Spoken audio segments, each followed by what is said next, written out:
Right.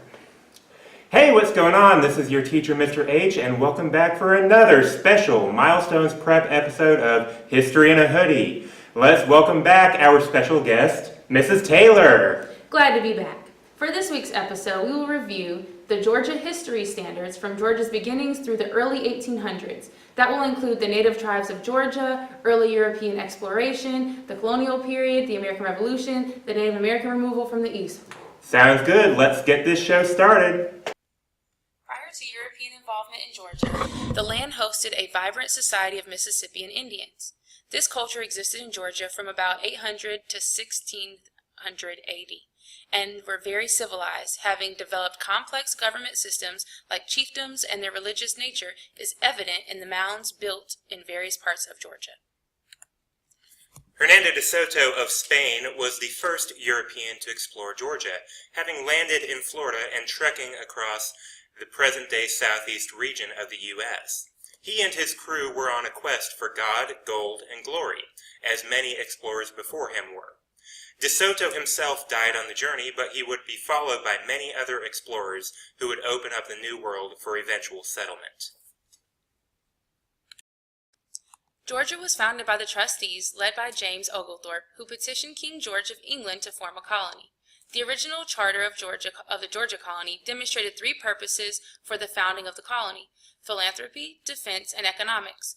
Oglethorpe wanted to bring the worthy poor to Georgia for a new opportunity outside of the debtor's prison, though this goal was never ultimately achieved. King George wanted the colony to protect the profitable Carolina colony from the pesky Spaniards to the south, and he also hoped the colony would turn a profit, as well as growing crops like rice, tobacco, and wine. The first colony was set up at Yamacraw Bluff by Oglethorpe himself and would be named Savannah. Oglethorpe negotiated for peace and trade with local tribal chief Tomochichi and his Native American translator, Mary Musgrove. He brought over various groups of people, including the Highland Scots, who were skilled fighters, and the Salzburgers, who were persecuted Christians from Austria. The trustees ran the colony for the first 2 decades and made several decisions that the colonists didn't entirely agree with, like prohibiting alcohol, slavery, and purchasing additional land plots.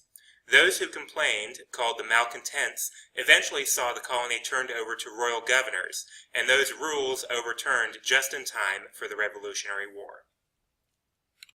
Much of the lead-up to the Revolutionary War, like the Boston Tea Party, the Boston Massacre, and the Intolerable Acts, were centered on the New England colonies rather than Georgia.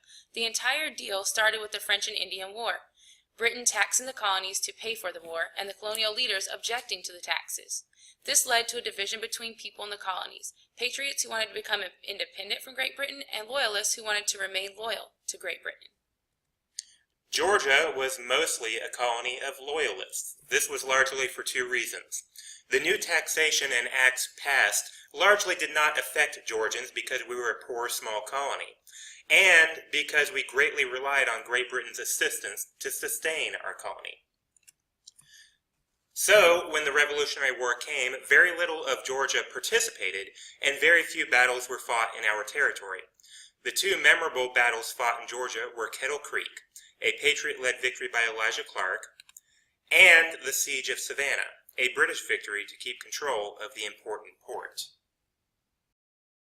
Having won their independence, the new United States of America needed to form a government and hastily put together a set of laws to live by, the Articles of Confederation. This first written constitution was a failure because it did not allow the national government to recruit an army, collect taxes, and it was near impossible to pass laws or amendments. After only a couple of years, a constitutional convention was called to fix these problems and create the government system that we have today. Georgia gained a lot of land following the Revolutionary War and was excited to develop it. The government implemented land policies to hand out the newly acquired lands to citizens through the headright system and the land lottery.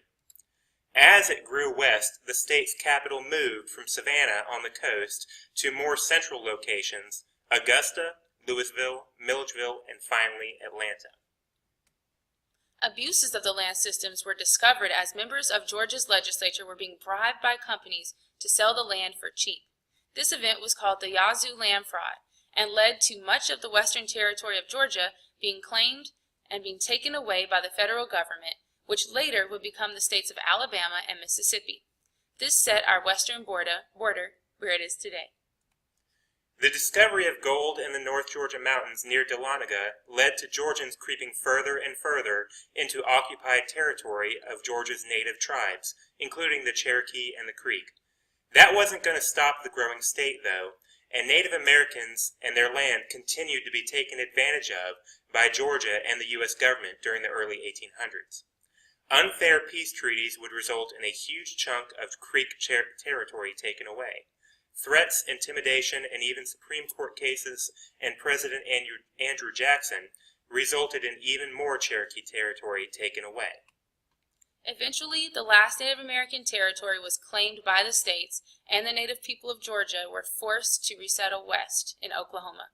This trek, the Trail of Tears, as it became known, was not only brutal for the last of their ancestral home, but it was also a loss of life along the trail itself.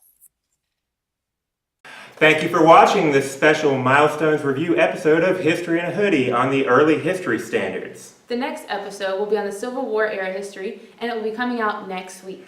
I hope you learned a lot, and if you did, don't forget to like, subscribe, and share. Just kidding, we don't care about that stuff. But do make sure you prepare for your end of grade tests. Good luck!